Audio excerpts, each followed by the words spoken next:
Before we begin, I would like to wish you all a good day to everyone watching this clip. And I would very like to know how things are going on at your side. Any significant event lately or any changes from your neighborhood? Feel free to comment below. Now, let's move on to today's story with your familiar narrative voice of Mary. I can't resist.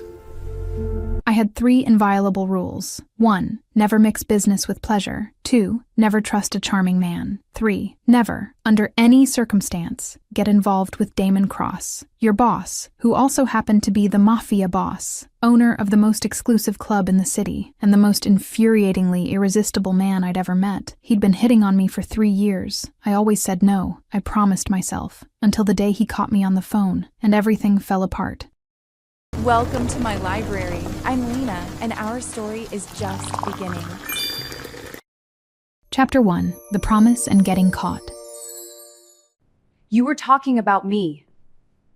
The Obsidian office was quiet that Thursday afternoon, and I took advantage of the peaceful moment to handle personal matters. I grabbed my cell and called Ivy, my best friend, and the only person in the world who knew exactly why I'd been keeping Damon Cross at a safe distance for 3 long years. Ivy, I already said no, I whispered irritably, checking the door to make sure no one was listening. The last thing I needed was someone from the club overhearing this conversation. But why? Her voice sounded exasperated on the other end of the line, as if we'd already argued about this 1,000 times before, and we had. The guy is gorgeous, rich, powerful, and completely obsessed with you. And my boss, I replied, organizing papers on the desk just to have something to focus on besides the growing frustration. And arrogant, and a player. You know perfectly well why this is never going to happen, Ivy. There was a significant pause on the other end, and I already knew what was coming. Ivy had that irritating gift of reading between the lines of my most carefully constructed defenses. But you like him. Admit it. She practically sang the words, and I could imagine the smug smile on her face. You can't go 5 minutes without mentioning his name, Riley. I sighed, letting the pen drop on the desk harder than I intended. My heart raced because she was right, and we both knew it. Closing my eyes wasn't going to make the truth disappear. Okay, maybe I find him attractive, but that doesn't mean anything, I finally admitted, feeling the heat rise up my neck just from saying the words out loud. It doesn't change the fact that it would be the worst idea of my life. Attractive? Ivy practically screamed, and I pulled the phone away from my ear. Riley, you've been in love with him for... I'm not in love, I cut in quickly, too defensive to be convincing. I got up from my chair and started pacing around the office, as if the movement could dissipate the restlessness taking hold of me. He's gorgeous, infuriatingly irresistible, and even funny when he's not being an arrogant idiot. And he has that smile that what? The deep, amused voice behind me made every muscle in my body freeze instantly. My blood turned to ice. My heart stopped, and time seemed to slow down in a cruel, cinematic way. No. This wasn't happening. I turned slowly, feeling my stomach sink with every inch of movement. Damon Cross was leaning against the doorframe with his arms crossed, that wicked and absolutely devastating smile curving his lips. His dark eyes gleamed with dangerous amusement, and I knew, with absolute certainty, that he'd heard everything, every damn word. Ivy, I'll call you back, I managed to say, hanging up the phone with trembling fingers before she could say anything to make the situation even worse, because it could get worse. It definitely could get worse. Damon pushed off from the door and started walking toward me with that predatory confidence that made my heart race and my rationality beg for resignation. Each of his steps echoed in the tense silence of the office, and I gripped the edge of the desk just to have something solid to hold on to. No, go on, he said, stopping dangerously close. You were talking about my smile. I forced a neutral expression, desperately trying to regain some control over the situation that was clearly slipping through my fingers. Lying now would be useless, but admitting the truth? Unthinkable. I wasn't talking about you. The lie came out too weak to be convincing, and by the way his eyes narrowed with amusement, Damon knew exactly that. No, he tilted his head, taking another step that eliminated the safe space between us. Who else do you know who's gorgeous, funny, and has that smile? I swallowed hard, feeling the heat take over my face in a way that couldn't be hidden. My brain screamed for me to say something smart, some sharp response that would put distance between us again, but my mouth simply wouldn't cooperate. Lots of people. It was all I could say, and even to me it sounded ridiculous. Damon's eyes gleamed with silent victory as he took the final step that completely cornered me against the desk. His hands landed on either side of me on the wooden surface, trapping me without touching me, and I could feel the heat radiating from his body, the intensity of that dark gaze consuming me. Liar. The word came out low, almost a whisper, but loaded with an absolute certainty that made my stomach knot. I tried to move, create some space, but only managed to press myself harder against the desk. My heart was beating so hard I was sure he could hear it, and his proximity was destroying every defense I'd carefully built over the past 3 years. Damon, get out of the way. My voice came out weaker than I intended, with no real authority. Not until you repeat what you said. He leaned in slightly, and I could feel his breath brushing my face. His voice was low, dangerous, loaded with an intensity that made my skin tingle. I'm not going to, I started, but the words died when he moved even closer, eliminating the last remnant of personal space between us. Say it again. Each word was pronounced slowly, deliberately, while those dark eyes held me in place with a force that had nothing physical about it. I took a deep breath, trying to find oxygen in air that suddenly seemed too thin. I looked at him, at that ridiculously handsome face that kept me awake more nights than I'd ever admit, and felt my resolve waver dangerously. You're too arrogant, I finally managed to say, putting as much firmness as I could gather into the words. The smile that curved his lips was devastating, slow, confident, absolutely aware of the effect it had on me. But irresistible, you just admitted. I didn't admit anything, I protested, but my voice sounded much less convincing than I intended. You said I'm gorgeous, he insisted, and there was a note of satisfaction in his voice that made me want to push him away and pull him close at the same time. I said someone was gorgeous. I tried to defend myself, but I knew I was losing this battle miserably. And also, funny, he added, clearly enjoying my discomfort. I gritted my teeth, frustrated with myself for putting myself in this situation. You're not funny. You're irritating. The laugh that escaped him was low, guttural, the kind of sound that reverberated in his chest and did strange things to my ability to reason. And yet you think about my smile. I finally managed to gather enough strength to push him, creating space to escape from the delicious and dangerous trap he'd put me in. I moved away quickly, putting the safe distance of a desk between us, my heart still racing and my breathing irregular. This is workplace harassment, I accused, crossing my arms in a pathetic attempt to seem in control of the situation. Damon simply leaned back against the desk that had previously trapped me, completely relaxed, that irritating smile still playing on his lips. It's mutual flirting. There's a difference. It's not mutual, I insisted, even knowing I was blatantly lying. Your red cheeks disagree, he observed with that infuriating amusement, and I touched my face instinctively, feeling the heat that confirmed his words. I'm hot, I tried to justify, but even to me it sounded ridiculous. His eyes warmed in a way that made my stomach leap. Me too, since you came into my life. The words hit me with unexpected force, and for a moment,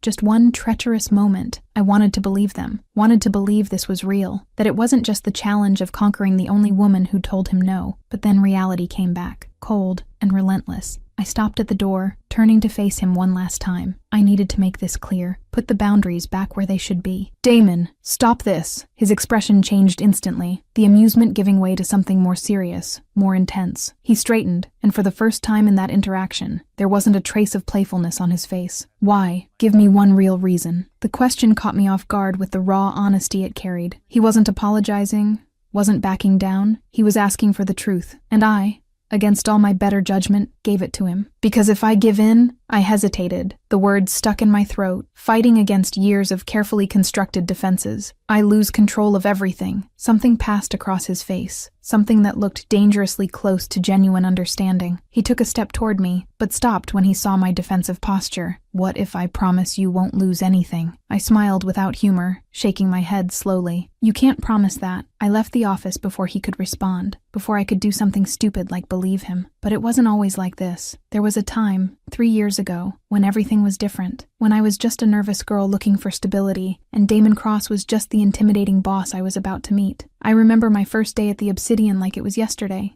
I arrived too early, sweaty hands clutching the folder with my resume, even knowing I was already hired. The club in daylight was different. Less glamorous and mysterious, more real and tangible. I needed that job. I needed the stability it promised after years of uncertainty. I was adjusting my blouse for the third time when the deep voice made me turn. "You're the new secretary?" And there he was. Damon Cross at 32, already completely in control of the empire he'd inherited from his father. Impeccable suit, confident posture, and those dark eyes that seemed to see through every defense I had. He looked at me in a way that made my stomach turn. Not from fear, but from something much more dangerous. "Yes, Riley Bennett," I answered, forcing professionalism into my shaky voice. "Damon Cross. Welcome." He extended his hand, and when our fingers touched, I felt an electric current run up my arm. His eyes traveled over my face with undisguised interest. "You're different from the others." I pulled my hand back too quickly to be casual, my self-preservation instinct already screaming warnings. "Thank you. Where's my desk?" He seemed surprised by my objectivity, but the smile that curved his lips was one of approval, straight to the point. I like that. There was a pause, and then, with that confidence of someone who'd never heard no, "Dinner with me later?" I didn't hesitate for a second. "No, thank you." The shock on his face would have been funny if I hadn't been so nervous. He blinked, as if he wasn't sure he'd heard correctly. "No, I don't mix work with personal life, Mr. Cross." I kept my voice firm, professional, creating the first barrier between us. "Call me Damon," he said, still processing the rejection. "Mr. Cross is more appropriate." "Excuse me." I walked past him without looking back, feeling his gaze burning into my back. I heard the low, incredulous laugh that escaped him, but I didn't turn around. I couldn't, because even in that first moment, I knew Damon Cross was dangerous. Not in the obvious way his work suggested, but in the way that made my heart race and my caution waver, and so it began. 3 years of a careful dance between attraction and resistance. In the first year, Damon tried everything. Flowers arrived at my desk every Monday, always accompanied by witty cards that made me smile even when I didn't want to. I donated all of them to the nearest hospital. Gifts appeared on random dates, expensive and unnecessary things that I systematically returned. Invitations to dinners, events, even a weekend in Paris, all refused with increasingly automatic politeness. But something strange happened in the middle of all these refusals. We became friends, like for real. Our conversations during work hours became my favorite part of the day. He made me laugh with sarcastic observations about difficult clients, and I kept him grounded when business got tense. There was an ease between us that shouldn't exist, considering he clearly wanted more, and I constantly refused. The second year was harder. I saw Damon with other women, stunning blondes and sophisticated brunettes who arrived at the club hanging on his arm. Every time I saw it, something twisted inside my chest in a way I hated to admit, but I hid it well. I smiled professionally, treated everyone with courtesy, and died a little inside every time. And then, something changed. Damon started to realize I was different from the others, that I saw him, really saw him, beyond the power and money and dangerous reputation. And slowly, the other women disappeared. He stopped dating anyone. His focus narrowed, intensified, concentrated completely on me, and that scared me more than anything. Now, in the third year, the tension between us was almost unbearable. Everyone at the club knew. Bets were running on when I'd finally give in, because no one believed I'd keep resisting. But they didn't know the truth, didn't know why I had to resist, why letting Damon in would be the worst decision I could make. The bar was dark and cozy, the kind of place where Ivy worked serving drinks with the skill of someone who knew each customer by name. I was on my third glass of wine when she finally got a break, sliding onto the stool next to me with that look that said she wasn't going to leave me alone. "He cornered you!" Ivy practically screamed, her eyes wide with shock and amusement. "On the desk, Riley? The man is playing dirty, hands on both sides of the desk, looking at me like a predator analyzing prey," I recalled, feeling the heat rise up my neck just thinking about that moment. "Ivy, I almost died right there. And you?" She leaned in, eager. "What did you do?" "I ran, like I always do," I admitted, drinking more wine than I intended. What else could I do? Stand there and let him make me admit things I can't feel? Ivy sighed, in that way that indicated she was about to scold me. "Riley, why do you keep running from him? The man is clearly crazy about you." I drank the rest of the wine, feeling the liquid burn down my throat as I gathered courage to admit the truth I could barely accept. Because if I don't run, I fall. And if I fall, what? She pressed, and I could feel the weight of her gaze. "I'm afraid of what's going to happen." The words came out in a whisper, loaded with all the terror I kept inside. "Ivy, he doesn't know who I really am. He doesn't know about my past. And when he finds out..." "Afraid of what? He clearly likes you." Ivy touched my hand, but I pulled it away. "He likes the idea of me, of the woman who always says no, the impossible conquest," I explained, bitterness bleeding into my voice. "I'm a challenge to him.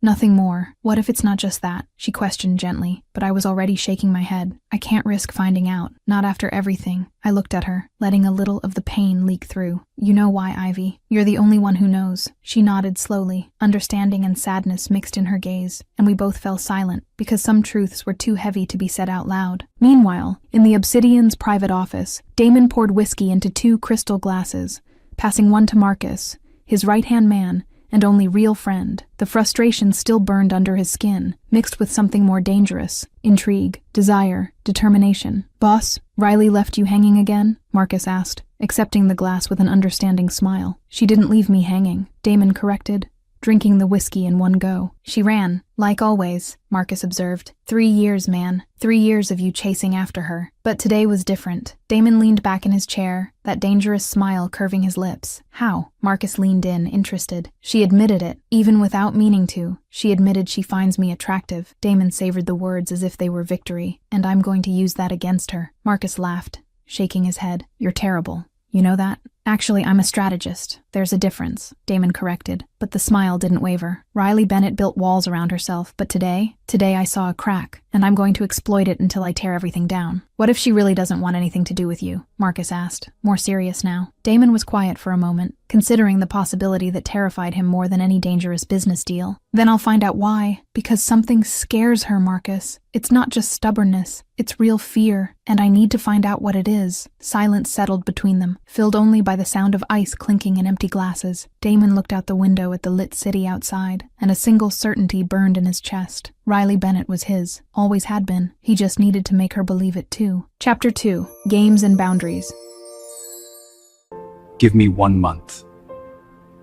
I woke up Friday with the feeling that something was about to happen. 3 years working for Damon Cross taught me that when he got too quiet, he was planning something dangerous. And yesterday, after I ran out of his office like my dignity depended on it, the silence that followed was practically sinister. I arrived at the Obsidian at 8 in the morning carrying my coffee, and the pathetic illusion that maybe, just maybe, yesterday had been just another normal day. I pushed open my office door and froze so abruptly that hot coffee splashed on my hand.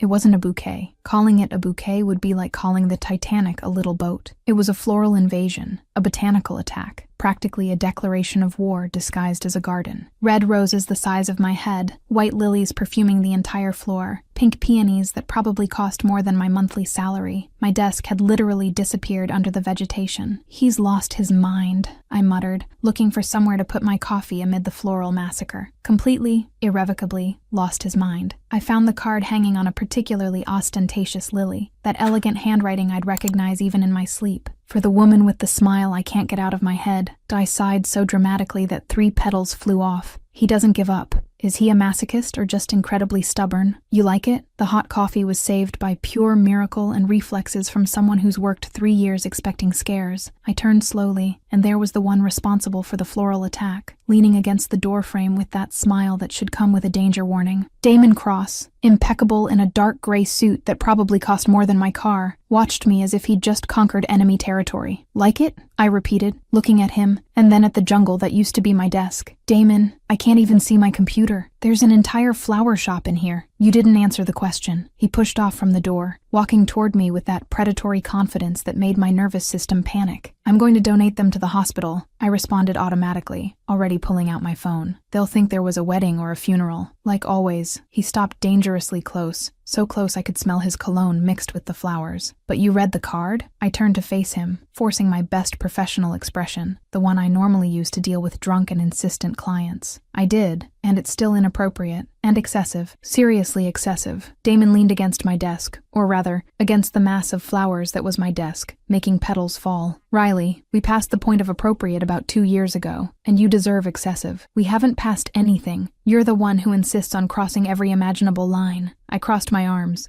creating a physical barrier since the emotional one was failing spectacularly. He tilted his head, that smile getting more dangerous. "And you insist on pretending you don't like it when your cheeks turn red every time I get close." I touched my face instinctively and wanted to hang myself. "It's hot in here. It's 59 degrees, he pointed out, and the contained laughter in his voice was infuriating. "Early menopause?" I tried.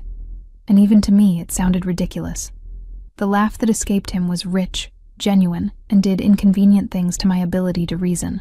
"You're 28. Rare cases happen," I insisted, defending the indefensible. Riley, he leaned in, eliminating more space. You're a terrible liar, and you're terrible at accepting boundaries. I shot back, backing up until my back met the bookshelf. It's not stalking, it's... He paused theatrically, eyes gleaming with humor. Persistent courtship. I let out a laugh with no humor in it. Persistent courtship? That's basically a manual on how to get a restraining order. You've never asked for one, he observed, moving closer. And now I was definitely cornered between him and furniture. I'm still considering it. Liar. His smile was devastating. Something inside me snapped. 3 years building walls, and he climbed them with flowers and smiles and proximity that left me dizzy. Damon, my voice came out tired, real. Stop. Please. The transformation was instantaneous and disturbing. All the amusement evaporated, replaced by genuine concern that completely disarmed me. He stepped back half a step, giving space. Are you okay? Really, I'm tired, I admitted, more honest than I intended. Tired of being your personal impossible conquest project. Project? The offense on his face would have been funny if my chest wasn't tight. Riley, you're not a project. You're... What? I cut in, 3 years of confusion bleeding into the question. The only woman who told you no, so you got obsessed. A challenge? A conquest to add to the collection? Damon closed the distance he'd created in 2 decisive steps, and before I could protest, his hand was on my face, thumb tracing my cheek with a gentleness that violently contrasted with the intensity in his dark eyes. You... He paused, as if choosing words carefully, voice low and dangerously sincere, are the only woman who's made me want something beyond one night. The only one who makes me want tomorrows. The silence that followed was so complete, I could hear my own heart trying to escape from my chest. I took a deep breath, trying to find oxygen in air that was suddenly too thin. And when you get it, my voice came out small, vulnerable in a way I hated. When I'm no longer a challenge, you'll get bored. How can you be so sure? He questioned, and there was something broken in the question. Because I know how men like you work. I forced firmness even when everything inside me wavered. Charming.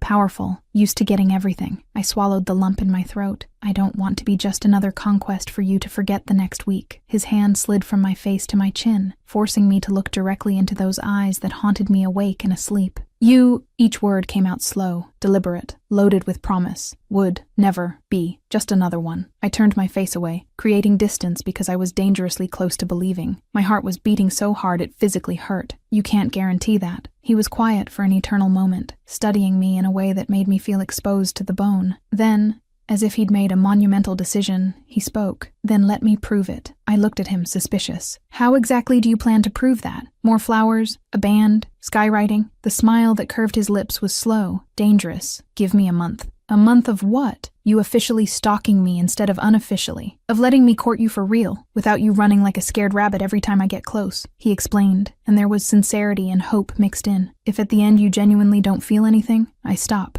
Completely. My brain screamed trap in neon capital letters, but my traitorous mouth asked another question. And if I do feel something? His smile was absolutely predatory. Then we decide together what to do about it. This is insane, I murmured, but I was already considering it and we both knew it. Are you afraid of finding out you feel something? He leaned in, reading every micro-expression. Or afraid of finding out how much you feel? The provocation poked my pride exactly where he intended. I lifted my chin, defensive. I'm not afraid of anything. Then accept. Damn him for knowing me too well. Damn him for using my pride against me. 1 month. I gave in, seeing the instant triumph in his eyes. I raised a finger before he could celebrate, but with non-negotiable rules. His expression became cautious but interested. What rules? 0 emotional or physical pressure, 0 touches that cross the professional line, and 0, absolutely 0 jealousy if I decide to go out with other men. I watched each word cause impact. The first 2 items he accepted with relative calm, but the last one? His jaw locked so visibly I could see the muscle pulsing. You're going out with others? The question came out too casual to be really casual, voice carefully controlled, but something dangerous gleaming in his eyes. A petty and totally immature satisfaction filled me. 2 could play the game of making each other uncomfortable. Maybe, maybe not. Point is,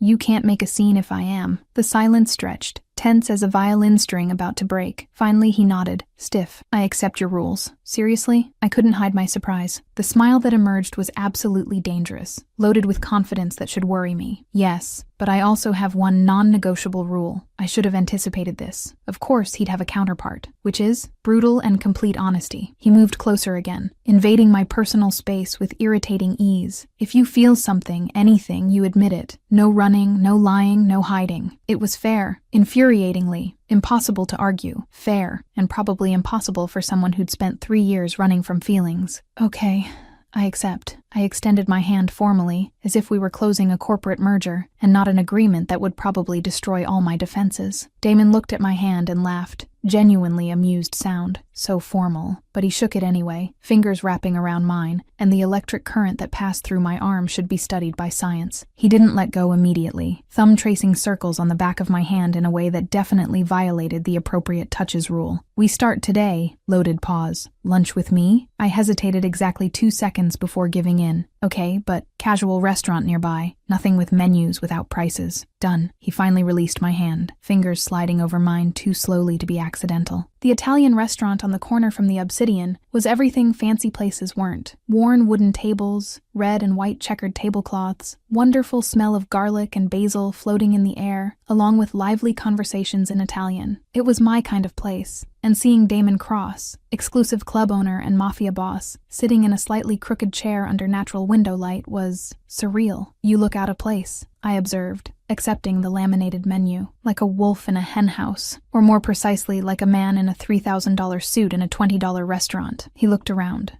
genuinely considering. Actually, it's nice. Real. Real? I raised an eyebrow. As opposed to your exclusive club with champagne that costs more than monthly rent? As opposed to having to always be on guard, he corrected, surprising me with honesty. Here, nobody wants anything from me. Something softened in my chest, dangerously close to tenderness. Welcome to the world of common mortals. The waiter came, took orders in rapid Italian that Damon responded to fluently, surprising me again. When we were alone, he leaned back, studying me. So, tell me something I don't know about you. You know everything relevant. I tried to deflect. I don't know anything really personal, he insisted, gentleness in his voice catching me off guard. Family? Past? What makes you, you? The tension was immediate and probably visible because I saw his expression soften even more. But I'd promised honesty. As far as I could manage. There's not much to tell. Parents divorced when I was 12. My mom lives in another state now. My dad, familiar lump in my throat. Haven't talked to him in years. Why not? Gentle. No pressure. Complicated and painful. I took a deep breath. And you? Classic mafia family with tense dinners and questionable loyalties? He accepted the subject change without forcing, which I was grateful for. Kind of. My dad trained me since childhood to take over. My younger brother died 10 years ago in a deal that went wrong. My mother fled to Italy after and never came back. The pain in his voice when he mentioned his brother made my chest ache painfully. Without thinking, I extended my hand across the table, touching his. I'm sorry, really, thank you. He turned his palm, intertwining our fingers briefly before I pulled back.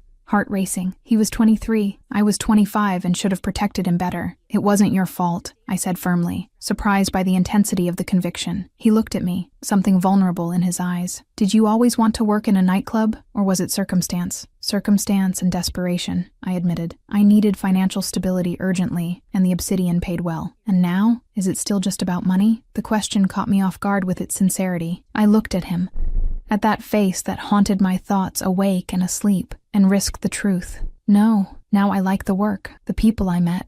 I gathered a ridiculous amount of courage. The irritating boss who insists on pursuing me. The smile that exploded on his face was so genuine, so beautiful and devastating that my heart literally failed. You admitted it. I admitted you're irritating. Not that I like you. I tried to correct, but I was smiling too. Completely technical and irrelevant details. And then we were laughing, really laughing together. And it was easy and natural and frighteningly perfect. There, in that cheap restaurant with sunlight painting patterns on the table between us, I let the walls crack a little more. We returned to the Obsidian in the middle of the afternoon, and I was genuinely relaxed for the first time in days when a sharp and familiar voice echoed. Damon, darling. Precisely the person I was looking for. Carla Hartford emerged from the elevator as if the Milan runway had been transported to our lobby. All strategic curves poured into a red dress that clearly cost more than my car. The smile she directed at Damon was pure predator analyzing prey.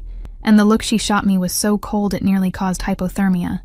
I felt Damon tense beside me, posture shifting subtly to something more defensive.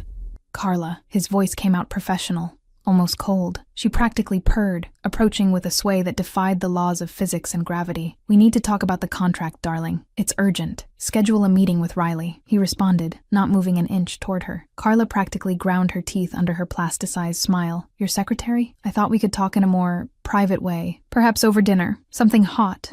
Jealous and totally irrational twisted violently in my stomach. I kept my expression neutral with superhuman effort. Riley manages my schedule completely. Talk to her, he repeated, firmness leaving no room for interpretation. Carla finally looked at me directly, and the smile that curved her perfectly painted lips was pure distilled fakeness. Of course. So, secretary, can you fit your boss in tomorrow? Say, 8 at night? I'll check availability. I responded with glacial professionalism, mentally crossing out the entire week as inexplicably busy. Carla finally left, leaving a trail of expensive perfume and obvious intentions. I waited for her to disappear completely before turning to Damon. She clearly wants more than business discussion, I observed, trying to sound casual and probably failing. Damon looked at me, and the intensity in his eyes made my stomach do a somersault. I know, I'm not interested in the slightest. Why not? I asked before I could censor myself. She's beautiful, successful, rich. He took a step toward me, eliminating the space between us. She's not you. My heart stopped, literally stopped, forgot how to function, and then restarted in completely chaotic rhythm. That, you can't just say those things. Why not? Even closer. Because it makes me, I caught myself too late, want to believe it's real. His hand came up, fingers tracing my cheek with gentleness that contrasted with the intensity in his gaze. Then believe it, Riley. For the first time, just believe. It's not that simple. It can be exactly as simple as you allow it to be. The moment stretched between us, loaded with electric tension and dangerous possibilities. I could feel his breath, warm on my face, could see every detail of those dark eyes, could feel his heat enveloping me. My heart beat so out of control I was dizzy. For one traitorous and wonderful second, I wanted to believe, wanted to let the walls fall, wanted to fall. Boss, Julian's here, says it's urgent. Marcus appeared like a physical manifestation of terrible timing, and I stepped back so abruptly I almost tripped over my own feet. Damon closed his eyes briefly, frustration so visceral it was almost palpable. Perfect timing as always, he murmured, clearly not for Marcus to hear. Louder, I'll be right there. He looked at me, promise in his eyes. We finish this conversation later, for real. Okay? It was all I could manage, voice coming out more affected than I intended. My office was empty when I returned, flowers still dominating every surface like a physical reminder of everything that happened. I sank into my chair, letting my head fall into my hands. 1 month. You can survive 1 month without falling completely. You can. I tried to convince myself out loud, but even to me it sounded desperately unconvincing, because the truth, the terrifying truth I could no longer deny even to myself, was that my heart was already screaming no, that 1 month would be more than enough for me to lose myself irrevocably, that maybe, probably, certainly, I was already falling. And the fall promised to be spectacular and catastrophic. Chapter 3. The Courtship. This feels dangerous. Monday arrived with the inevitability of income tax and moral hangover. I arrived at the office prepared for flowers, declarations, or any other manifestation of Damon Cross's Convince Riley in 30 Days campaign. What I didn't expect was to find a complete gourmet coffee setup on my desk, not a simple coffee, an entire setup with my exact Starbucks order, chocolate croissant still warm, and a note. Day 130. Good morning, Riley. You drink black coffee with an extra shot, no sugar, because you're a masochist. D. I picked up the cup, inhaling the perfect aroma, and hated how my heart melted a little. He remembers my order, I murmured, taking a sip. Of course he remembers. He probably has a complete file on me in some secret archive. Actually, I just pay attention. I almost spit out coffee for the second time that week. Damon was at the door, casually leaning as if that were his default pose, navy blue suit doing unfair things to my hormones. You need to wear a bell, I accused, wiping up the coffee that splashed. Or announce when you're going to show up. Give a trumpet blast, something. He laughed, entering without invitation, because apparently boundaries were suggestions. Where would the fun be in that? I love when you get startled and make that face. What face? I asked defensively, even knowing exactly what face. Like Bambi staring at truck headlights, he demonstrated, widening his eyes in an absolutely ridiculous way. I couldn't help it. I laughed, out loud. Did you just compare my surprised expression to a deer about to become roadkill? Very cute deer about to become roadkill, he offered, smiling in that way that made my stomach flip. That doesn't make it better, but I was smiling too, and we both knew he'd won that round. Damon approached, grabbing the other coffee I hadn't even noticed on the desk. Brought one for myself too. Thought I'd have breakfast with you before meetings. And so it began. Breakfast Monday. Tuesday he showed up with homemade muffins that the cook made extras of. Wednesday was green smoothie because you need vitamins. Thursday, bagels with cream cheese. Friday, pancakes in a thermal container with syrup separate. Are you trying to fatten me up? I asked on Friday, staring at the perfect pancakes. I'm trying to make sure you eat like a functional human being, he corrected, sitting on the edge of my desk with irritating familiarity. I eat. Coffee and anxiety don't count as a food group. I touched my chest theatrically. Rude. True, but rude. Lunches became routine, too.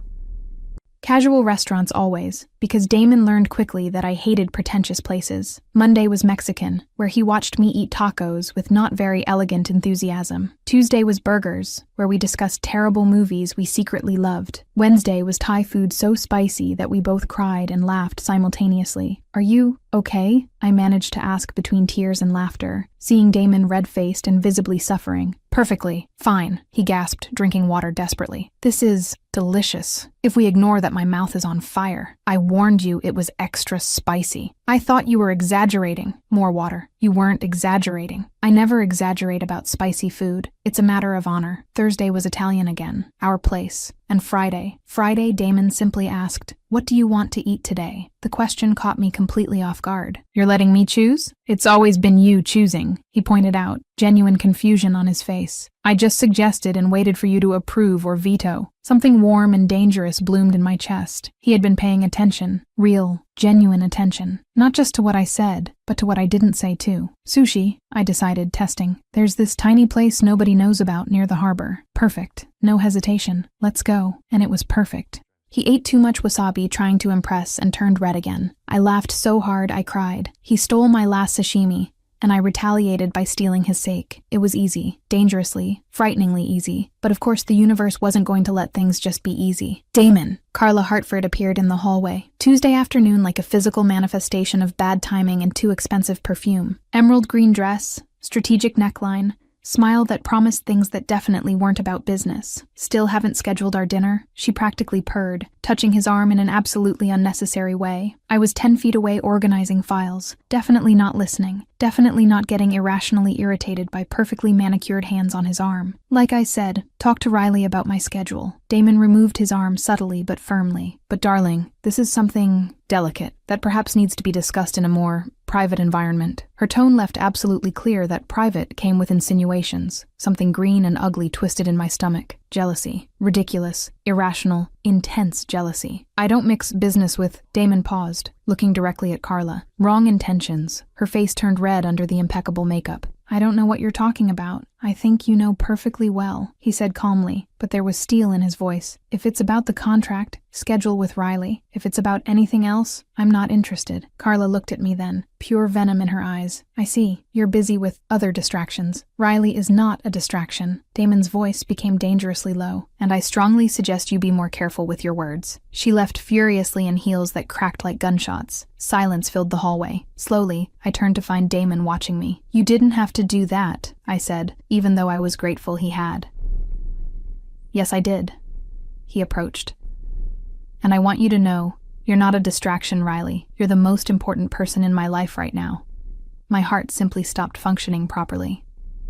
"Damon, I know you're still deciding about me, about us, but while you decide, I want you to be absolutely certain there's no one else. I don't want anyone else." I swallowed hard, without words for the first time in days. Friday night arrived with that specific exhaustion of a productive week. Everyone had left, but I was still in the office organizing proposals for Monday. It was almost 10 when I heard footsteps. "You're still here?" Damon appeared carrying a box that smelled like heaven. "Riley, it's 10 at night. I'm just finishing," I started, but my stomach growled, betraying my hunger. He lifted the box, soft smile on his face. "Pizza. Margarita, your favorite. You forget to eat when you're focused." How did he know this? How did he pay attention to such small but significant details? "You brought pizza," I repeated in mild shock. "And soda and napkins and even paper plates because I know you hate eating straight from the box." Something inside me melted completely. "You're insistent, irritating, charming," he offered, already opening the box on the small table. "Surprisingly thoughtful," I admitted, taking the slice he offered. We sat on the floor because the chairs were uncomfortable for eating pizza casually. He took off his jacket, loosened his tie, and suddenly looked less intimidating mafia boss and more human, real. "Tell me something embarrassing about yourself," I asked impulsively. He almost choked on his pizza. "What? Everyone has embarrassing stories. I want to hear one of yours," Damon thought, a smile forming slowly. "Okay, when I was 15, I tried to impress a girl by reciting Shakespeare, only I memorized the wrong play." "No." I started laughing in anticipation. Yes, I recited a monologue about death and despair when it should have been about love. I exploded in laughter. You didn't? I did. She ran off thinking I was a psychopath. He was laughing too now. I spent an entire month being avoided at school. I couldn't stop laughing. The best thing I've heard all year. Your turn, he demanded. Maximum embarrassment, I thought. Courage gathered. First time I drank too much in college, I tried to sing Britney Spears at karaoke. That's not so bad. I threw up in the middle of Toxic. His face was a spectacle. Horror. Amusement. Shock mixed together. Then he collapsed in laughter, that rich and genuine sound that rarely emerged. On stage? He managed to ask. In front of 200 people. I covered my face. Never went back to that bar. We laughed until tears ran down our faces. Pizza was forgotten. Guards were lowered. And in the middle of that mess of pizza boxes and embarrassing stories, something changed. It became more real, more intimate. The laughter died down until comfortable silence filled the space. I looked at him, at that face that had become so familiar, and found Damon already looking at me. The intensity in his dark eyes stole my breath. Riley, he began, leaning in slightly. My heart raced. He was too close, looking at my lips, and I knew, absolutely knew, what was going to happen. And for one terrifying second, I wanted it.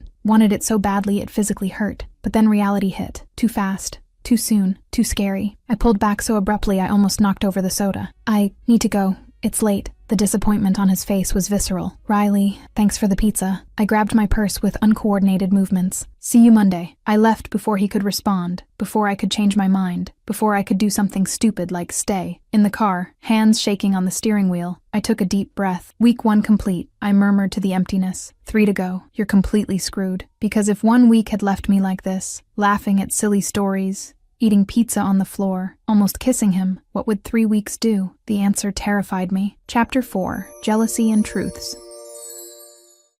Tell me the truth.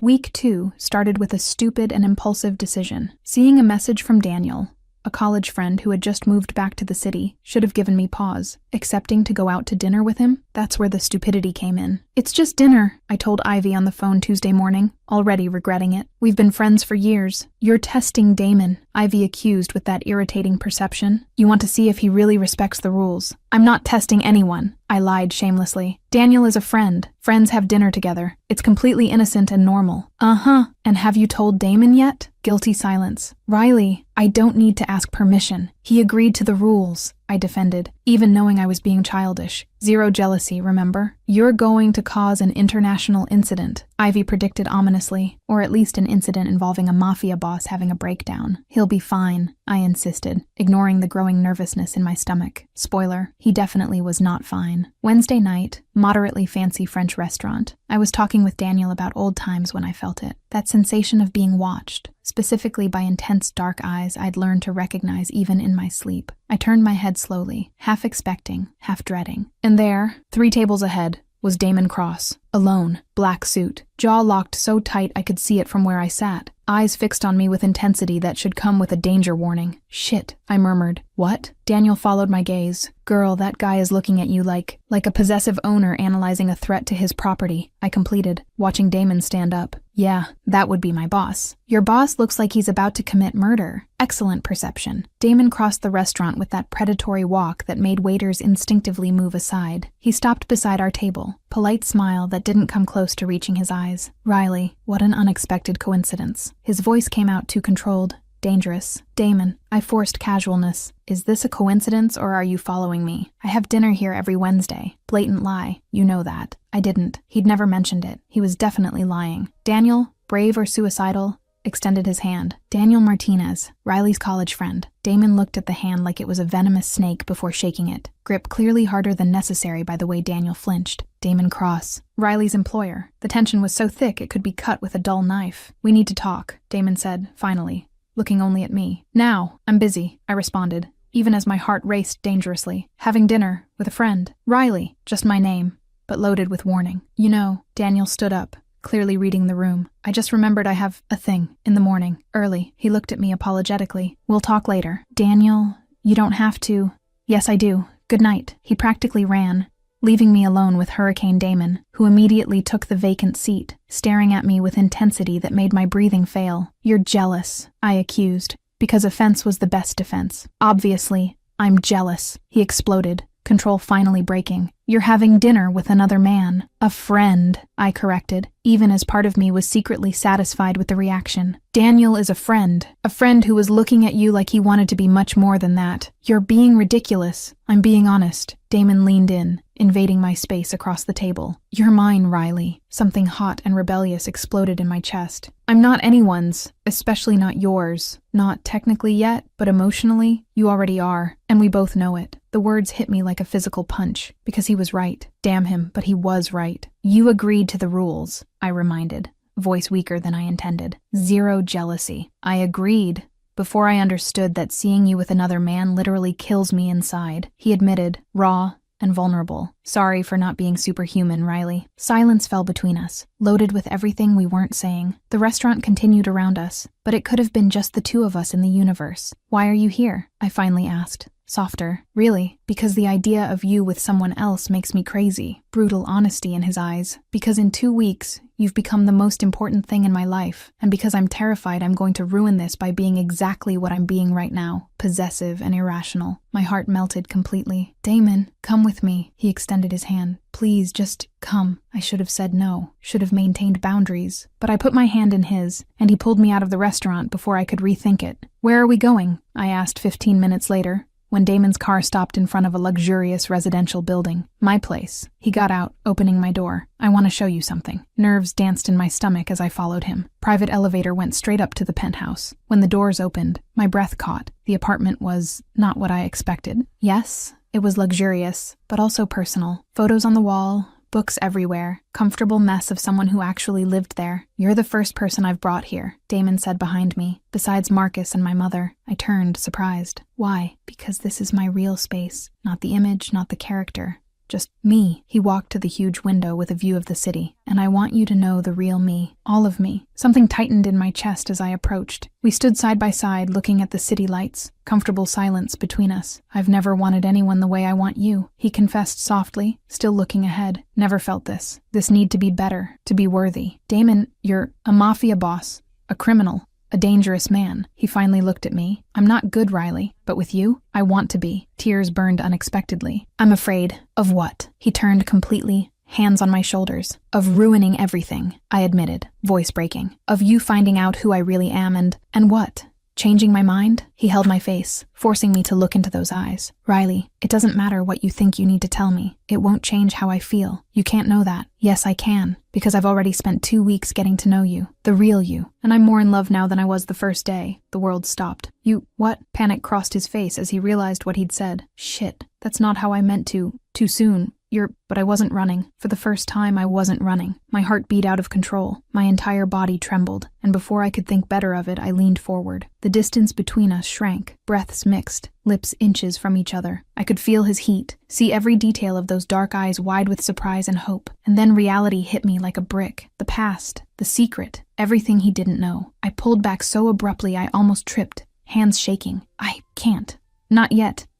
Riley, he took a step toward me, but stopped when he saw my panic. You said you're in love, but you don't know about me. You don't know about my past, what happened. And when you find out, the words came out in a desperate torrent. When you find out, you'll understand why I can't do this yet. Then tell me, he begged, vulnerable in a way that broke my heart. Whatever it is, we'll face it together. I shook my head, tears finally escaping. I'm not ready. I want to be, but I'm not. Painful silence filled the space between us. Finally, Damon nodded slowly. Okay, when you're ready, I'll be here. No matter what it is, Riley, we'll deal with it together. But the promise, as sincere as it was, couldn't erase the fear consuming me. Because when he found out the truth, when he knew I'd worked at the Obsidian 10 years ago, that I'd been fired for causing trouble, that I'd seen him turn his back when I needed help, how could he forgive me for hiding all of this? I need to go, I whispered, already backing toward the door. Sorry, I just need to go. This time he didn't try to stop me. He just stood there near the window, silhouette cut out against the city lights, and the look of pain on his face haunted me the entire way home. 40 minutes later, I was on the phone with Ivy, voice broken between sobs. I'm in love with him, Ivy. I finally admitted, words I'd denied for weeks. Completely, irrevocably In love. Finally, you admit it, but her voice was gentle, without judgment. But I can't get involved, because of the past. Reality crushed the moment. When he finds out I worked there before, that I was fired, that he was there and did nothing, you need to tell him, Riley, Ivy said seriously. He deserves to know, especially now that he's admitted he loves you. I know. Small voice. Scared. Just not yet. Please just let me have this a little longer before everything explodes. Silence on the other end, loaded with concern. Okay, but soon, Riley. Secrets like this destroy relationships before they even begin. I know, I whispered, looking at the dark ceiling of my bedroom. Believe me, I know, because the truth was that each day that passed without telling made the secret bigger, heavier, more impossible. And when it finally exploded, not if, but when, the destruction would be absolute. I just hoped I'd have the courage to tell him before it was too late. Chapter 5. The Secret Revealed. I should have protected you. Monday morning, and Damon Cross was having a surprisingly good day. Riley had sent a good morning text for the first time spontaneously. Marcus had brought donuts, and no deals had exploded in flames yet. Clearly the universe was compensating for something. Boss, you're smiling at your phone like a lovesick teenager, Marcus observed, biting into a chocolate-covered donut. It's disturbing. Riley sent me a picture of her coffee. Damon showed the screen like it was a work of art. See? She drew a smiley face in the foam. That's... Marcus paused, searching for words. Pathetic? Cute. Pathetically cute? It's perfect, Damon corrected, still looking at the photo like a complete idiot. You're gone, man. Like, shipwrecked without a life preserver gone. Completely. Damon agreed cheerfully, without any regret. Marcus shook his head, amused. Never thought I'd see the day. The great Damon Cross, feared boss, melting over a coffee photo. Riley isn't just anyone, Damon defended, finally putting away his phone. She's the woman of your life. Yes. You've established that about 500 times. Marcus finished for him. When are you going to tell her officially? I already did, Damon admitted, something vulnerable crossing his face. Last night, like, it slipped out accidentally, and she almost kissed me and then ran off terrified. Classic Riley. Exactly. Frustrated sigh. But she'll come around. Just needs time to process. Boss, I really hope so, because you've become an unbearably optimistic person and you're scaring everyone. Damon threw a napkin at him, laughing. Get back to work. Marcus left still laughing, leaving Damon alone in the office. He decided to use the positive energy for something productive, organizing the dead files that had been gathering dust for years in the cabinet. Mindless administrative work he'd normally delegate, but today he needed distraction before he started sending more pathetic messages to Riley. He opened the old cabinet in the corner, coughing at the dust that emerged. Dusty folders, old records, employee history. He started sorting methodically, throwing away what was irrelevant, organizing the rest. That's when he saw it. Folder marked, Employees.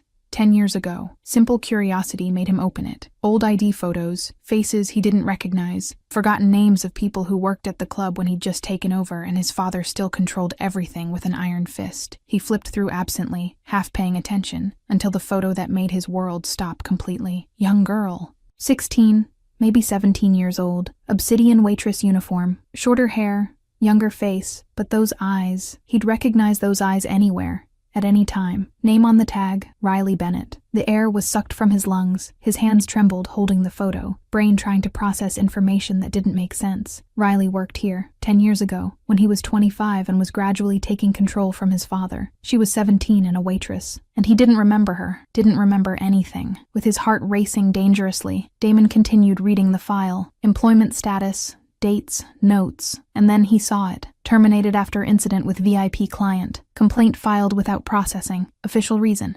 Inappropriate behavior. Blood turned to ice in his veins. Hands shaking even more. He searched for more details. Reports. Anything. He found a handwritten note in his father's handwriting. Girl caused scene with important investor. Client complained about inappropriate advances from her. Immediate termination. Do not process employee complaint. We prioritize relationship with client. Horror. Absolute and visceral, hit him like a physical punch, the pieces fitting together in a sickening way. VIP client, young girl, inappropriate behavior, cowardly code for harassment that was blamed on the victim. And Riley had been that girl. Foggy memories started to emerge. He vaguely remembered confusion one night, his father dealing with an employee situation. But Damon was so focused on learning the business, so still under his father's control, that he hadn't questioned it. He'd let his father decide. He'd let it happen. No, he murmured, reading and rereading the report as if the words would change, but they didn't. The truth remained, cold and horrible. Riley had been harassed, fired, blamed, and he'd been there and done nothing. That's why. That's why she never wanted to get involved. That's why the fear in her eyes. That's why the constant hesitation. She hated him, and she had every right. The phone fell from his trembling hands. Nausea churned in his stomach. How had he not seen it? How had he not realized? Because you were blind, idiot. Because she hid it well. Because you never imagined. He needed to talk to her, immediately, before he lost his courage, before rationalization convinced him that maybe it was different from what it seemed. But deep down, he knew. He knew exactly what had happened, and he knew he'd completely failed the woman he loved. 10 years before he even really knew her. He found Riley in her office, afternoon already falling. She was focused on the computer, oblivious to the disaster walking in her direction. When he entered, she looked up with a smile that died instantly when she saw his expression. "Riley, we need to talk." The words came out grave, loaded with weight. Her face paled. Slowly, very slowly, she closed the laptop. "You found out." It wasn't a question. It was a defeated statement. "Why didn't you tell me?" Damon managed to ask, voice breaking on the last word. Riley stood up. Defensive posture.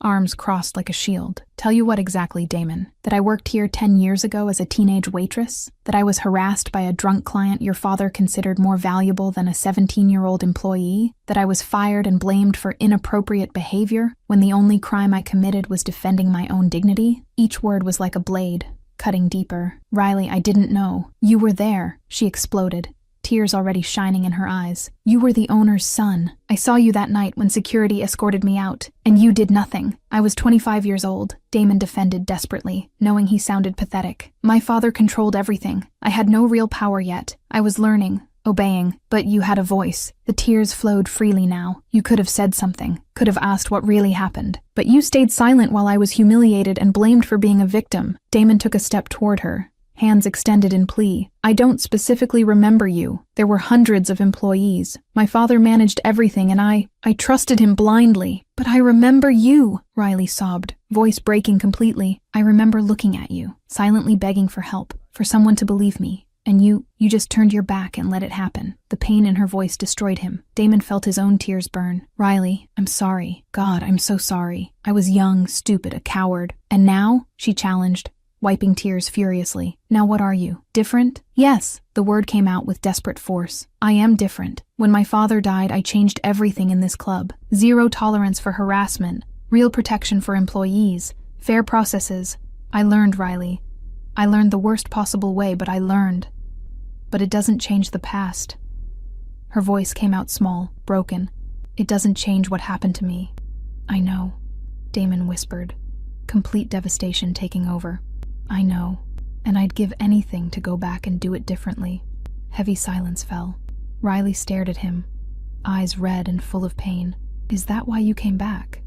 "To make me pay?" The question hit him like a punch. "What? No, Riley. I came back because I needed a job," she admitted, voice tired. "And when I found out you were the owner now, I thought about leaving immediately. But then I saw how you treated people, how you'd changed the policies, how you were different from your father, and I thought, maybe he grew up. Maybe he learned." Tiny hope bloomed in Damon's chest. "I did change, and you became the most important part of my life without me knowing the whole truth." "And if you'd known from the beginning?" Riley asked. "If I'd told you on the first day, would you have hired me?" "Yes," no hesitation. "And I would have begged for forgiveness every day since." "I don't want your forgiveness out of pity," she protested. "It's not pity." Damon closed the distance between them, completely vulnerable. "You're the woman I love, Riley." The silence that followed was absolute. Riley froze, eyes wide. "What?" Broken whisper. "I love you," Damon repeated, tears finally escaping. "For 3 years I tried to win you over without knowing I was literally the last person in the world you could love. But I love you, completely, desperately.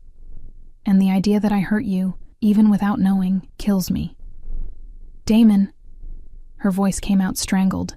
"I know I can't change the past," he continued, needing to say everything. "But I can give you a future where you're protected, valued, loved more than anything. If you'll let me, if you can forgive me." Riley shook her head, tears continuous. "You can't just—" "I know." He stepped back, giving her the space she needed. "I'm not asking for an answer now. Just, please don't give up on me yet. Think, process, and when you decide, I'll accept it, whatever it is." He turned to leave, each step harder than the last. "Damon," he stopped, without turning. "I need time." Her voice small but firm. "As much as you need," he promised. "I'll be waiting." And he left, leaving Riley alone with the weight of revelation, of the past finally exposed, of a future completely uncertain. Chapter 6. Distance and Pain. I should have protected you. 4 days, 4 complete days since the revelation, and Riley Bennett was becoming a master at evasion. Remote work when possible, arriving too early or too late to cross paths with Damon, communication strictly by email with one-line responses. She'd turned avoidance into an art form, and it was killing me. I sat at my desk at home for the 3rd consecutive morning, laptop open, coffee going cold beside me, and absolutely no ability to concentrate. Every time I tried to focus on spreadsheets, my brain betrayed me by going back to that moment, the shock on Damon's face, the raw pain in his voice, the tears that I'd never, in 3 years, seen in those eyes. I love you. The words echoed in my head on infinite loop, making it impossible to think about anything else. The phone rang, pulling me from the spiral of thoughts. Ivy, because of course it was Ivy. "You can't avoid him forever," she said without even saying hello, because apparently conversational preliminaries were optional now. "Yes, I can," I responded stubbornly, taking a sip of cold coffee and grimacing. "I'm doing an excellent job of it so far. Riley, it's been 4 days. The man has sent you 17 messages, all polite, all respecting your space, and you haven't even opened any of them." I read the notifications. I defended weakly. "That counts." "It doesn't count," Ivy exploded, and I could imagine her dramatically rolling her eyes. "You need to talk to him. For real, I'm not ready." The words came out small, too honest. Ivy's sigh was long and loaded with compassion. "He loves you, Riley. He thinks he loves me," I corrected, shuffling random papers just to have something to do with my hands. "But when the novelty wears off—" "Stop!" Ivy cut in firmly. "Stop making excuses. He loves you. He declared it in front of you, crying, after finding out the worst possible thing. And even then he didn't back down." Tears burned unexpectedly. "But the past, Ivy, how do I get over that? You remember that he was 25 years old? That his father was a controlling monster? That he literally had no power to change anything at that moment?" Ivy's voice was gentle now, but firm. "Riley, carrying that pain for 10 years was valid. Your anger was valid. But now you need to decide if you're going to let the past destroy your future." Heavy silence fell, because she was right. Damn her, but she was right. "He completely changed the club after his father died," I continued in a low voice, admitting what I'd observed over the past 3 years. New policies, real protection for employees, fair processes. He learned. "Exactly," Ivy practically shouted victoriously. "He grew up. He became a different man. But the 17-year-old girl in me is still angry," I confessed, voice breaking. "Still remembers being sent away like she didn't matter." "I know, honey." Ivy softened completely. "And that anger is valid. But Damon today isn't the 25-year-old boy who was controlled by his father. He's the man who spent 3 years trying to win you over respectfully, who changed everything at the club, who's destroyed right now because he hurt you without knowing." I covered my face with my free hand, breathing deeply against the tears. "I don't know if I can forgive." "Then find out," Ivy said simply. "But find out by talking to him, not running away." Meanwhile, at the Obsidian, Damon Cross was having the worst days of his life, and considering he'd grown up in the Mafia and seen his brother die, that was saying a lot. "Boss, you need to eat something." Marcus placed an unsolicited sandwich on his desk for the 3rd time that day. "I'm not hungry." Damon responded automatically, eyes fixed on the computer where he was pretending to work, but really just staring at the blank screen. "You haven't eaten properly in 4 days, Marcus pointed out, genuine concern in his voice. "You look like a walking corpse." "I feel like a walking corpse," Damon admitted, rubbing his tired face. "So it seems appropriate." Marcus pulled up a chair, sitting heavily. "She's still avoiding you." "Completely." The word came out bitter. "Remote work, one-line emails, doesn't even look at my messages." "I ruined everything, Marcus. You didn't know." "I should have known," Damon exploded, slamming his hand on the desk with frustration that had been building for days. "I should have paid more attention, should have questioned my father, should have cared more about the people working here instead of just blindly following orders." "You were 25 years old under the control of a controlling and abusive man," Marcus said firmly. "You can't blame yourself for not having power you literally didn't possess." Damon laughed without humor. "Try convincing Riley of that. She'll understand. She just needs time to process." What if she doesn't understand? The question that had kept him awake every night finally escaped. What if she decides she can't forgive? That I'm just a reminder of the worst moment of her life? Marcus had no answer for that. He just placed his hand on his friend's shoulder in silent solidarity. The soft knock on the door made them look up. Carla Hartford was there, fitted black dress, concerned expression that didn't reach her calculating eyes. "Damon, I heard you're going through a difficult time," she said in a voice that probably intended to be sympathetic, but sounded opportunistic. "I thought I'd see if you needed company." Marcus coughed, disguising laughter. Damon just stared at her with an empty expression. No, thank you, Carla. She approached anyway, ignoring the clear rejection. Sometimes talking helps. Maybe dinner, something to take your mind off. Carla, Damon cut her off, voice coming out colder than he intended. I only want one woman, and that woman isn't you. Will never be you. So please, stop trying. Her face turned red under the makeup. I heard she's avoiding you. Maybe it's a sign that I need to be patient and wait for her to process. He finished firmly. Now, if you don't have anything work-related, please leave. Carla left in contained fury, heels echoing through the hallway. Marcus whistled low. You're really gone for her. Completely. Damon agreed without hesitation. And if she never forgives me, I'll spend the rest of my life knowing I lost the only person I've ever truly loved, because of a mistake I made 10 years ago, when I was too young and stupid to know better. Friday afternoon, I finally returned to the office in person. I had a meeting that couldn't be remote, and as much as I wanted to keep hiding, professionalism eventually won over cowardice. I arrived late, hoping Damon would be in a meeting or busy, but as I passed by the hallway toward the conference room, I saw through the half-open door of his office, and I froze. Damon was sitting at his desk, head in his hands with a completely defeated posture. Even from afar, even through the glass, I could see the exhaustion, the weight, the absolute pain radiating from him. He looked destroyed, completely and totally destroyed. Marcus was saying something, but Damon just shook his head, voice too low for me to hear but body language screaming despair. Something squeezed painfully in my chest, because that wasn't the confident and controlled mafia boss. It wasn't the arrogant man who flirted constantly. It was just a broken man, genuinely suffering because of me. He really cared. It wasn't a game or conquest. It was real, painfully real. Riley, I turned so fast I almost tripped. Marcus had come out of the office, finding me standing in the hallway like a stalker. Meeting, I managed to say, pointing vaguely toward the conference room. Marcus studied me with that look that saw too much. He's destroying himself inside, you know. I didn't respond, didn't trust my voice. I'm not saying this to make you feel guilty, Marcus continued gently, just that he really loves you. And he's terrified he lost you before he even really had you. I need to get to the meeting, I murmured, running away again because it was what I did best. But the image of Damon destroyed haunted me for the rest of the day, through the meeting, through work, through the drive back home, and when I was finally alone in the apartment, silence enveloping me, a single question echoed in my mind. What did I want more? Justice for the past, or a chance at a future? The 25-year-old Damon had failed me. That was an undeniable fact. But 35-year-old Damon had completely changed. He'd grown and learned. He'd become a man who protected people instead of turning his back. And that man loved me, genuinely, deeply, desperately. The question was, could I let go of the past enough to give the future a chance? I looked at my phone, at the 17 unread messages from Damon, messages that probably apologized, explained, begged. I took a deep breath, and for the first time in 4 days clicked to open them. The first message was simple. Riley, I'm sorry for everything. The second, I'm not asking for forgiveness because I think I deserve it. I just want you to know how sorry I am. The third, you need space. I understand. I'll be here when you're ready, if you're ready. Tears flowed freely as I read each one. None of them pressured, none of them demanded. Just honesty, pain, regret, love. I held the phone against my chest, decision slowly forming. Maybe it was time to stop running. Maybe it was time to face the past and the future head on, together. But first, I needed to decide if I could really forgive, and that answer I was still searching for. Chapter 7, Forgiveness and New Beginnings. I lost her.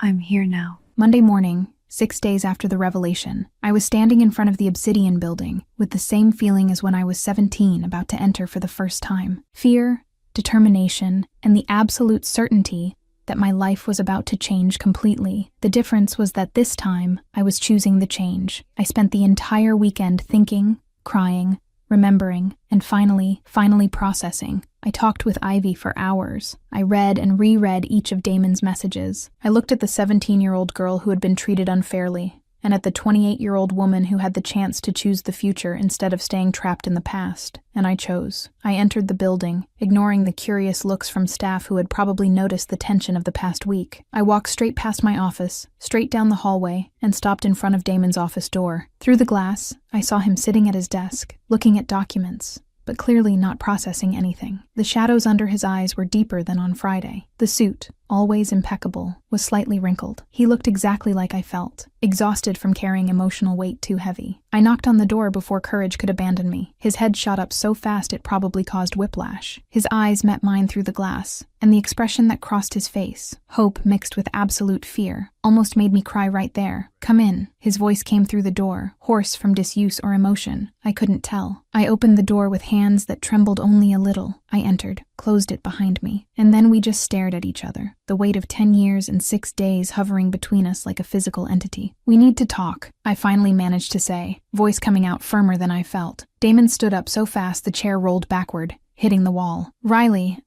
let me talk first," I interrupted gently, raising my hand. "Please, before I lose my courage." He closed his mouth immediately, nodding, hands gripping the edge of the desk so hard his knuckles turned white, waiting, clearly terrified of what I was going to say. I took a deep breath, gathering the words I'd mentally rehearsed hundreds of times over the weekend. I've carried anger for 10 years, pain, resentment, a sense of injustice, and all of that was valid. It was real. I paused, meeting his eyes. "But it wasn't your fault." "Not completely." "Riley," he started, but I shook my head. "Let me finish," I continued, needing to say everything before the words got lost. "I spent the weekend remembering everything. Not just what happened to me, but what I've observed over the past 3 years. The changes you made to the club, how you treat employees, the policies you implemented." I swallowed the lump in my throat. "You were young, only 25 years old, under the control of a man you were taught to obey without question. You didn't have the real power that I, in my pain, believed you had. It was still partly my fault." Damon tried to interrupt, but I moved closer, closing the distance between us. "You were young, without real power. I understand that now," I said firmly, needing him to hear it. "It took time. It took pain. It took having to look beyond the 17-year-old girl who was hurt. But I understand. That doesn't justify," he insisted, self-flagellation clear in his voice. "It doesn't justify, but it explains," I corrected gently, and then forced out the next words, the most important ones. "And the man you are now, he's different. Completely different from the 25-year-old boy who followed his father's orders. You grew, changed, became someone I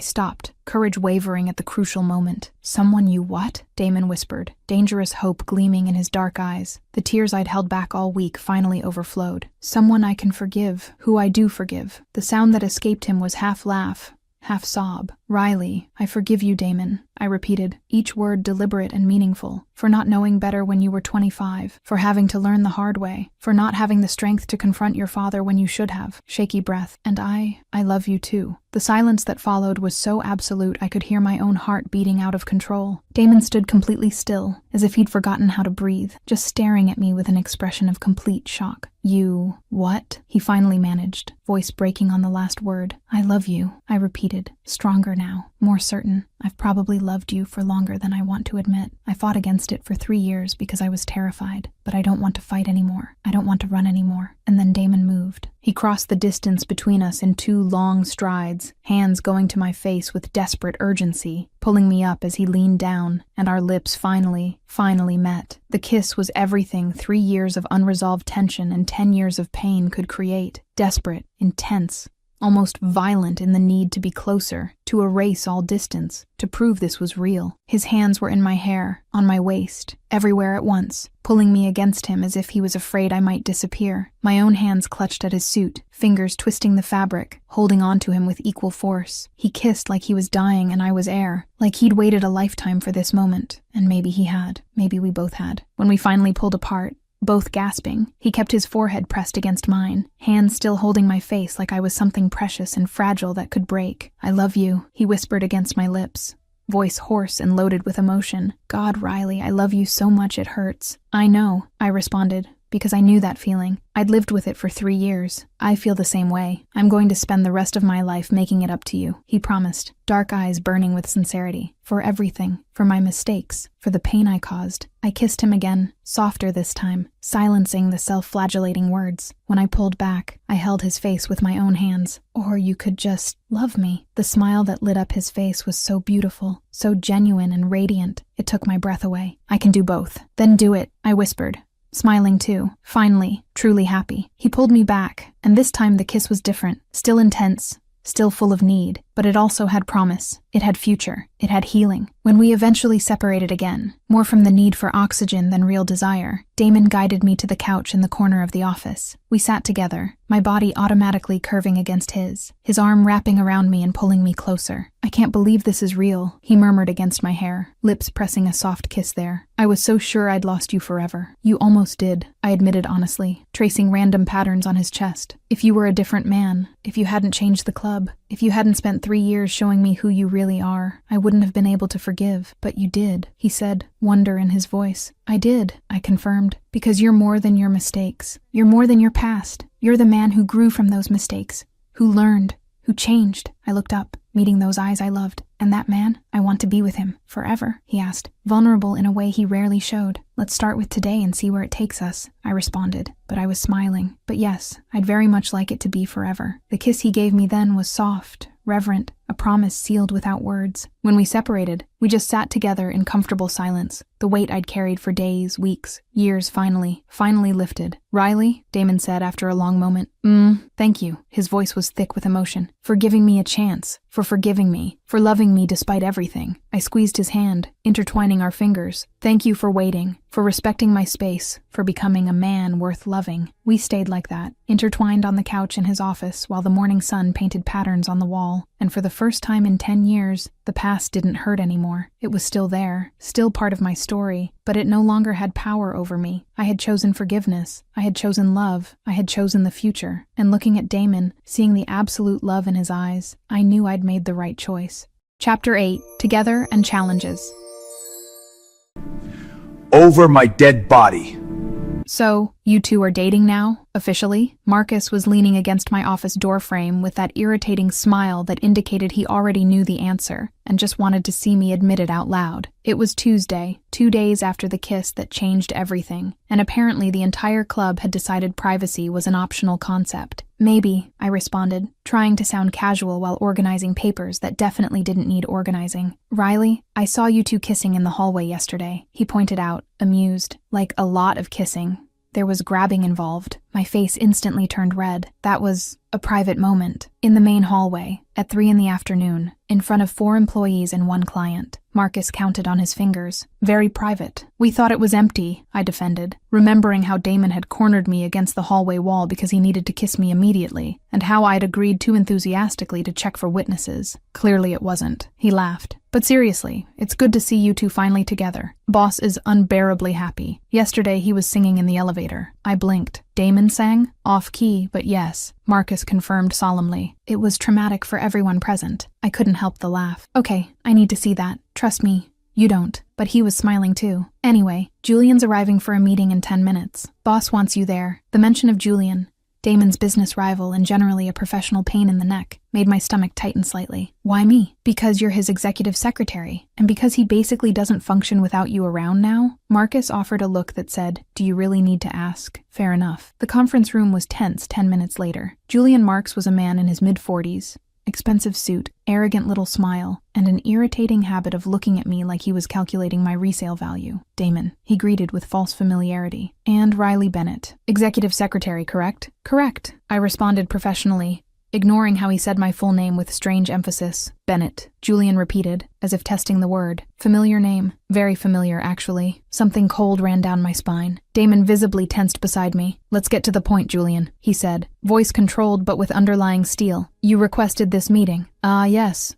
Business." Julian leaned back, smile widening unpleasantly. "But before we discuss contracts, I got curious about something. I was reviewing old Obsidian records.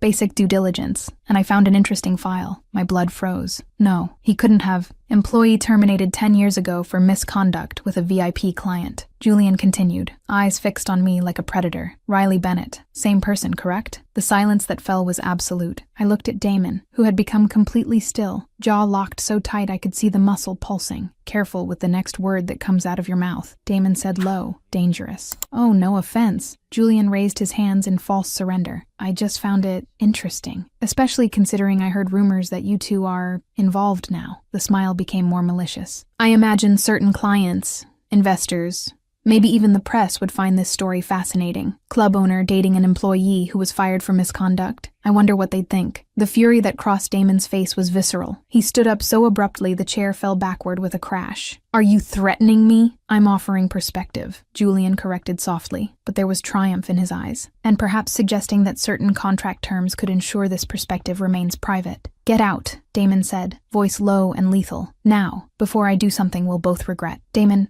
be reasonable. Get out! The shout echoed through the room, and even Julian had enough sense to look nervous. He stood up, adjusting his suit. Think about my offer. I'm sure you'll come to the right conclusion. He looked at me one last time. It was a pleasure, Miss Bennett. The door closed behind him. Silence. Then Damon turned to me, and the protective fury on his face was so intense that for a moment I could only stare. He's not going to use this against you, Damon promised, voice still trembling with anger. Over my dead body. Damon, no. He held my face with his hands. Riley, I'm not going to let anyone hurt you with this.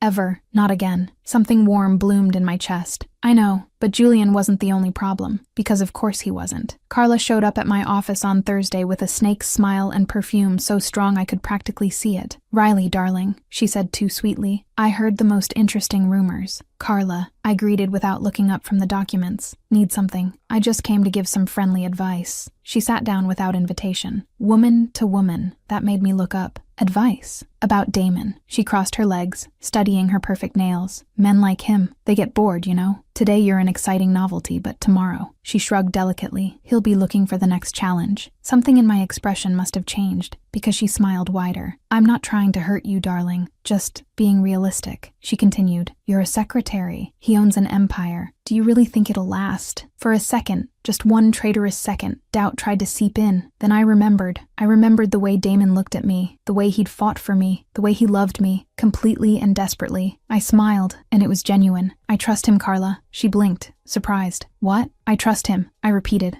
Stronger, completely, and I know he loves me. So your attempt to plant doubt, it's not going to work. Her face turned red. You're going to regret. The only person with regrets here is you. Damon's voice cut in from the doorway, cold as ice. Riley, can we talk? Carla, I think you better go. Carla practically ran out. When we were alone, Damon pulled me into his arms. You heard? I asked against his chest. Enough. He kissed my hair. And you handled it perfectly. I trust you. I repeated what I'd said to Carla. I know. He held me tighter. And that means everything. Friday night, Damon called an extraordinary meeting with all the main partners and investors, including Julian. Boss, are you sure about this? Marcus asked nervously as I adjusted Damon's tie. Absolutely, Damon responded, taking my hand. Riley, you don't have to be here for this if you don't want to. I'm staying, I said firmly. Together, remember? The smile he gave me was full of love and pride. In the conference room, 20 powerful men and women waited, confusion evident. Julian was in the back, confident smile. Damon stood in front of everyone, my hand still in his. I made everyone come because there's something I need to clarify about Riley Bennett and our relationship. Murmurs ran through the room. Julian leaned forward, obvious satisfaction. 10 years ago,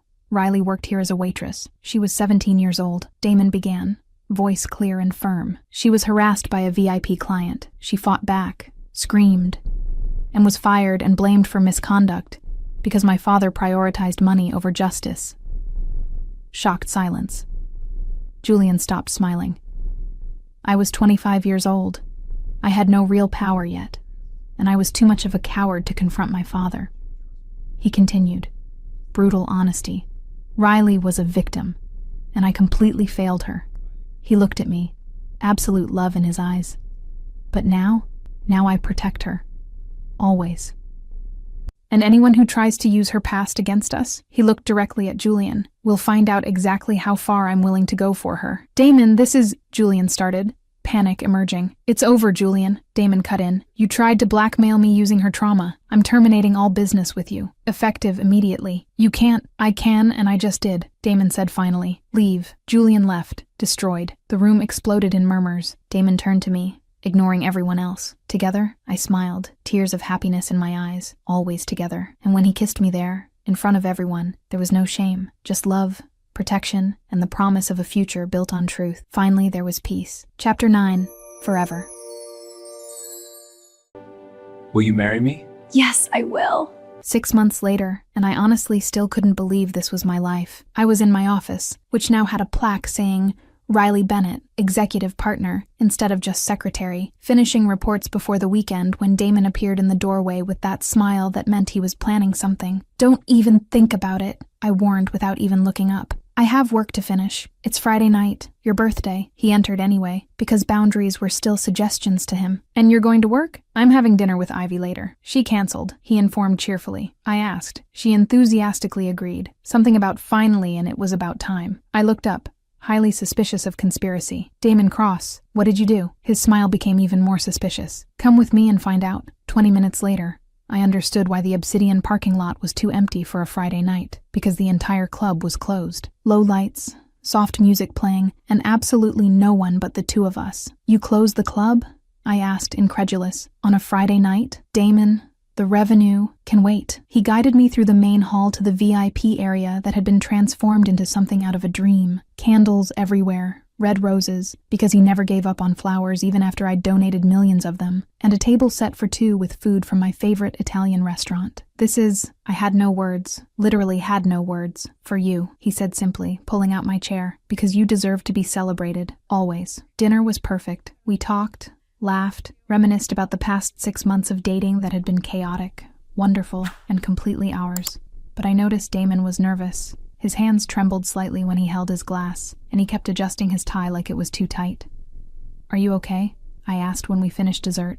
"You seem nervous." "I am," he admitted, and then before I could process it, he was standing, and then kneeling. My heart stopped completely. "Riley Bennett," he began, voice trembling slightly but eyes steady on mine. "You forgave me when I didn't deserve forgiveness. You loved me when I didn't expect to be loved. You made me want to be a better man, and then you helped me become that man." He pulled a small box from his pocket, opening it to reveal a ring that took my breath away. "Will you marry me?" Tears were already flowing before I could stop them. You're sure? With all the past? Especially because of the past." He interrupted firmly, holding my hand. "I want to give you a future, Riley. I want to wake up every day beside you. I want to build a life together. I want everything." "Yes," the word came out in a happy sob. "Yes, yes, yes." The smile that exploded on his face was so radiant, it lit up the entire hall. He slid the ring onto my finger, perfect fit, obviously, and then pulled me into a kiss that was promise, celebration, and pure joy mixed together. When we separated, both laughing and crying simultaneously, he whispered against my lips, "Lucky me." 1 year later, Obsidian partner, Mafia boss's wife, and still hasn't learned to arrive on time. Damon commented when I rushed into his office. Our office now, since we officially worked together. "Supplier meeting ran long," I defended, throwing my purse on the chair and stealing his coffee because mine had gone cold. "And you love my organized chaos." "Unfortunately, yes," he agreed, pulling me in for a quick kiss. "How did it go?" "Productive. We closed the contract," I responded, settling into his lap because privacy in our own office was a luxury we took advantage of. "And you? Survived the morning without me?" "Barely," he admitted dramatically. "I had to make my own decisions. It was horrible." I laughed, snuggling against his chest. "Do you remember the first time you cornered me in this office? 3 years ago. I remember you admitting I was irresistible," he said smugly. "I admitted you were arrogant," I corrected. Technical details. He kissed my hair. "But yes, I remember. I remember being certain you'd eventually be mine." "Arrogant," I repeated, but I was smiling. "And you love me anyway," he pointed out. I sighed dramatically. "Unfortunately, yes." "Lucky me," Damon repeated, turning me to kiss me properly. And there, in the office where it had all started with flowers and flirting and 3 years of stubborn resistance, I realized I'd found exactly where I belonged. In the arms of the man who had pursued me patiently, loved me completely, and given me a future better than anything I could have imagined. 3 rules I'd sworn never to break. 3 years of resistance, and in the end, it was worth every second, because Damon Cross wasn't just my boss, my husband, my partner. He was my best friend, my love, my home, and I wouldn't trade that for anything in the world.